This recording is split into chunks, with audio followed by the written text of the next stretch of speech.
The 2015 general election in Nigeria is generating a lot of interests within and outside the country. This is understandable. Nigeria, Africa's most populous country and largest economy, is at a defining moment, a moment that has great implications beyond the democratic project and beyond the borders of my dear country. So let me say upfront that the global interest in Nigeria's landmark election is not misplaced at all, and indeed should be commended, for this is an election that has serious import for the world. I urge the international community to continue to focus on Nigeria at this very critical moment. Given increasing global linkages, it is in our collective interest that the postponed elections should hold on the rescheduled dates, that they should be free and fair, that their outcomes should be respected by all parties, and that any form of extension under whatever guise is unconstitutional and will not be tolerated. With the fall of the Berlin Wall in 1989, the dissolution of the USSR in 1991, the collapse of communism, and the end of the Cold War, democracy became the dominant and most preferred system of government across the globe. That global transition has been aptly captured as the triumph of democracy and the most preeminent political idea of our time. On a personal note, the phased end of the USSR was a turning point for me. It convinced me that change can be brought about without firing a single shot.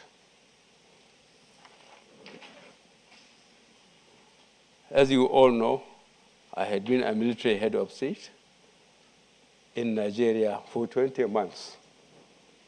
We intervened because we were unhappy with the state of affairs in our country. We wanted to arrest the drift, driven by patriotism, influenced by the prevalence and popularity of such drastic measures all over Africa and elsewhere. We fought our way to power. But the global triumph of democracy has shown that another and a preferable path to change is possible. It is an important lesson I have carried with me since, and a lesson that is not lost on the African continent. In the last 2 decades, democracy has grown strong roots in Africa. Elections, once so rare, are now so commonplace. As at the time I was a military head of state, between 1983 and 1985, only 4 African countries had regular multi-party elections. But the number of electoral democracies in Africa, according to Freedom House, jumped to 10 in 1992 to 1993, then to 18 in 1994, 1995, and to 24 in 2005 to 2006. According to the New York Times, 42 of the 48 countries in sub-Saharan Africa conducted multi-party elections between 1990 and 2002. The newspaper also reported that between 2000 and 2002, ruling parties in 4 African countries, Senegal, Mauritius, Ghana, and Mali, peacefully handed over power to victorious opposition parties. In addition, the proportion of African countries categorized as not free by Freedom House declined from 59% in 1983 to 35% in 2003. Without doubt, Africa has been part of the current global wave of democratization. But the growth of democracy on the continent has been uneven. According to Freedom House, the number of electoral democracies in Africa slipped from 24 in 2007, 2008 to 19. In 2011, 2002, while the percentage of countries categorized as not free, assuming for the sake of argument that we accept their definition of free, increased from 30% in 2003 to 41% in 2013. Also, there have been some reversals at different times in Burkina Faso, Central African Republic, Cote d'Ivoire, Guinea, Guinea-Bissau, Lesotho, Mali, Madagascar, Mauritania, and Togo. We can choose to look at the glass of democracy in Africa as either half full or half empty.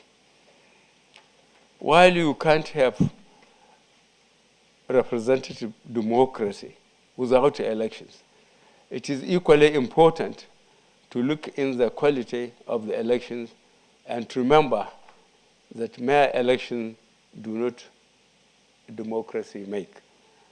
It is globally agreed that democracy is not an event, but a journey. And that the destination of that journey is democratic consolidation, the state where democracy has become so rooted and so routine and widely accepted by all actors.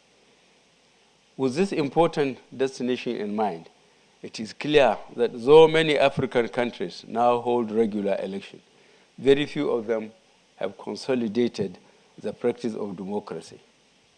It is important also to state at this point that just as with elections, a consolidated democracy cannot be an end by itself.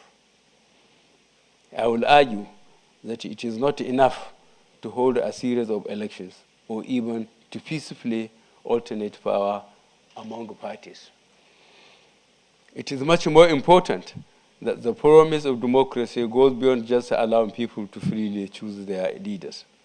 It is much more important that democracy should deliver on the promise of choice, of freedoms, of security, of lives and property, of transparency and accountability, of rule of law, of good governance, and of shared prosperity.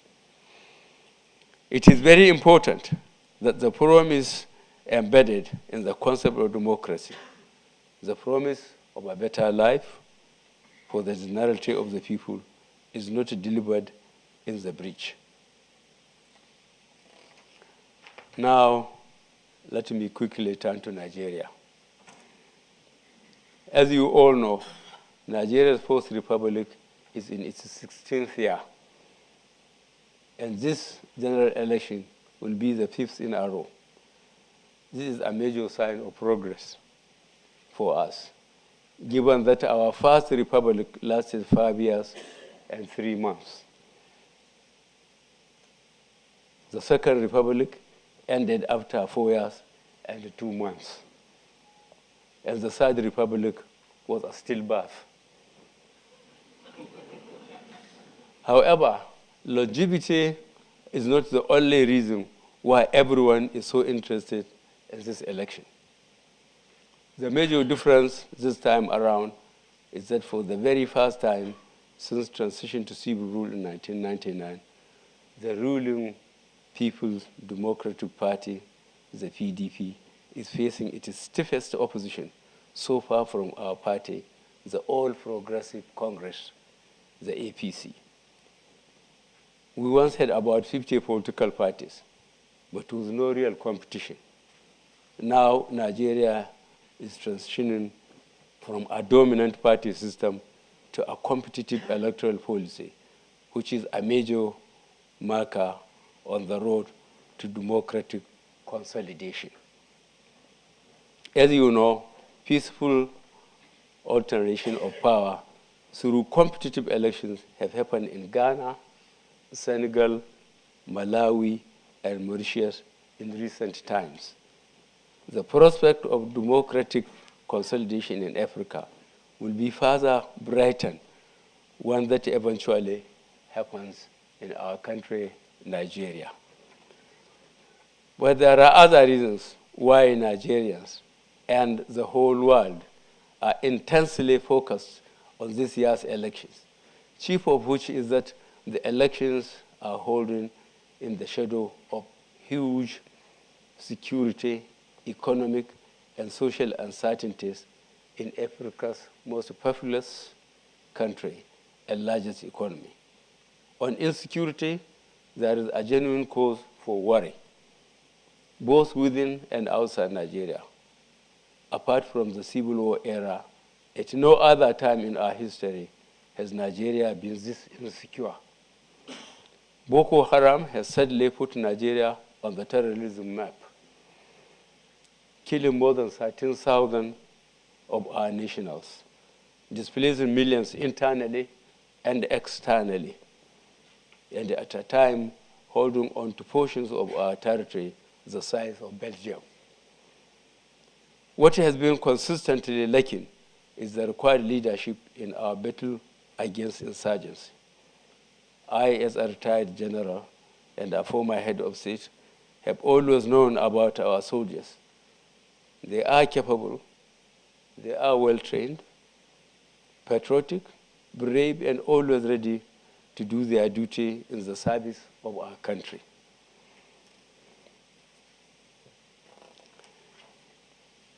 You can bear witness to the gallant role of our military in Burma, the Democratic Republic of Congo, Sierra Leone, Liberia, Darfur, and in many other peacekeeping operations in several parts of the world. But in the matter of this insurgency, our soldiers have neither received the necessary support nor the required incentives to tackle this problem. The government has also failed in any effort towards a multidimensional response to this problem, leading to a situation in which we have now become dependent on our neighbors to come to our rescue. Let me assure you that if I am elected president, the world will have no cause to worry about Nigeria as it has so recently.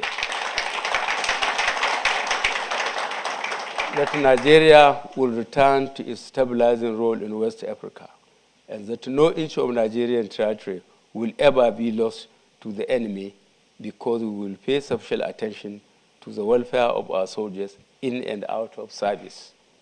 We will give them adequate and modern arms and ammunition to work with. We will improve intelligence gathering and border patrols to choke Boko Haram's financial and equipment channels. We will be tough on terrorism and tough on its root causes by initiating a comprehensive economic development plan, promoting infrastructural development, job creation, agriculture and industry in the affected areas. We will always act on time and not allow problems to irresponsibly fester. And I, Muhammad Buhari, will always lead from the front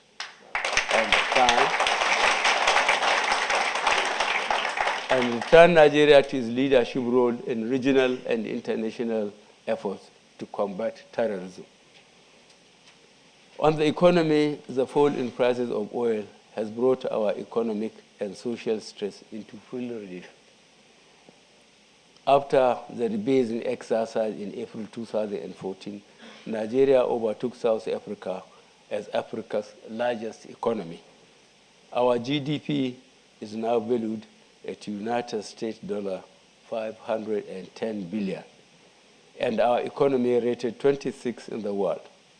Also, on the bright side, inflation has been kept at single digit for a while, and our economy has grown at an average of 7% for about a decade. But it is more of paper growth, a growth that on account of mismanagement, profligacy, and corruption has not translated to human development or shared prosperity. A development economist once said, three questions should be asked about our country's development. One, what is happening to poverty? Two, what is happening to unemployment? And three, what is happening to inequality? The answers to these three questions in Nigeria show that the current administration has created two economies in one country, a fairy tale of two nations.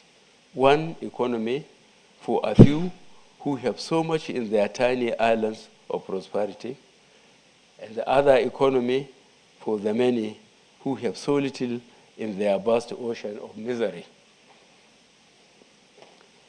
Even by official figures, 33.1% of Nigerians live in extreme poverty. There's at least 60 million, almost the population of the United Kingdom. There is also the unemployment crisis, simmering beneath the surface, ready to explode at the slightest stress, with officially 23.9% of our adult population and almost 60% of our youth unemployed. We also have one of the highest rates of inequalities in the world.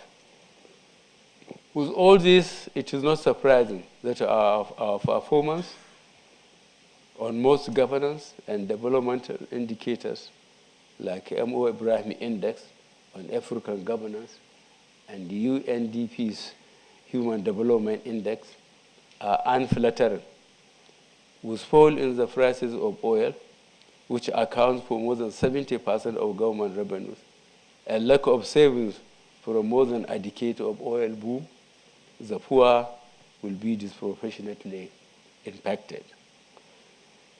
In the face of dwindling revenues, a good place to start the repositioning of Nigeria's economy is to swiftly tackle two ills that have bloomed under the present administration: waste and corruption. And in doing this, I will, if elected, lead the way with the force of personal example. On corruption, there will be no confusion as to where I stand. Corruption will have no place, and the corrupt will not be appointed into my administration. First and foremost, we will plug the holes in the budgetary processes. Revenue-producing entities such as NNPC, Nigerian National Petroleum Corporation, and Custom and Excise will have one set of books only. Their revenues will be publicly disclosed and regularly audited. The institutions of state dedicated to fighting corruption will be given independence and prosecutorial authority without political interference. But I must emphasize that any war waged on corruption should not be misconstrued as settling old scores or a witch hunt. I am running for president to lead Nigeria to prosperity, not adversity.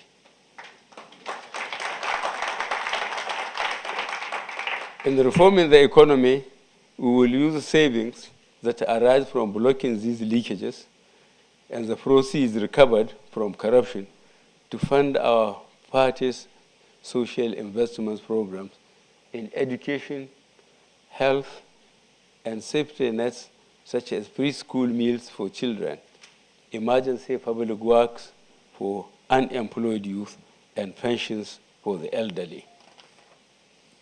As a progressive party, we must reform our political economy to unleash the pent-up ingenuity and productivity of the Nigerian people, thus freeing them from the curse of poverty. We will run a private sector-led economy, but to maintain an active role for government through strong regulatory oversight and deliberate interventions and incentives to diversify the base of our economy, strengthen productive sectors, improve the productive capacities of our people, and create jobs for our teeming youth. In short, we will run a functional economy driven by a world view that sees growth not as an end by itself, but as a tool to create a society that works for all, rich and poor alike. On March 28th, Nigeria has a decision to make: to vote for the continuity of failure or to elect progressive change. I believe the people will choose wisely. In sum, I think that given its strategic importance, Nigeria can trigger a wave of democratic consolidation in Africa. But as a starting point, we need to get this critical election right by ensuring that they go ahead and depriving those who want to scuttle it the benefit of draining our pledging democracy. That way, we will all see democracy and democratic consolidation as tools of solving pressing problems in a sustainable way, not as end in themselves. Permit me to close this discussion on a personal note. I have heard and read references to me as a former dictator in many respected British newspapers, including the well-regarded Economist. Let me say, without sounding defensive, that dictatorship goes with military rule. Though some might be less dictatorial than others, I take responsibility for whatever happened under my watch.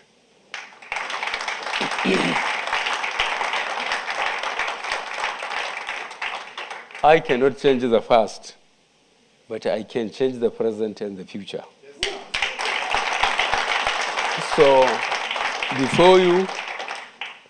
Before you is a former military ruler and a converted Democrat who is ready to operate under democratic norms and is subjecting himself to the rigors of democratic election for the fourth time. You may ask, why is he doing this? This is a question I ask myself all the time, too. And here is my humble answer. Because the work of making Nigeria great is not yet done. Because I still believe that change is possible, this time through the ballot. And most importantly, because I still have the capacity and the passion to dream and work for a Nigeria that will be respected again in the Committee of Nations and that all Nigerians will be proud of. Thank you very much.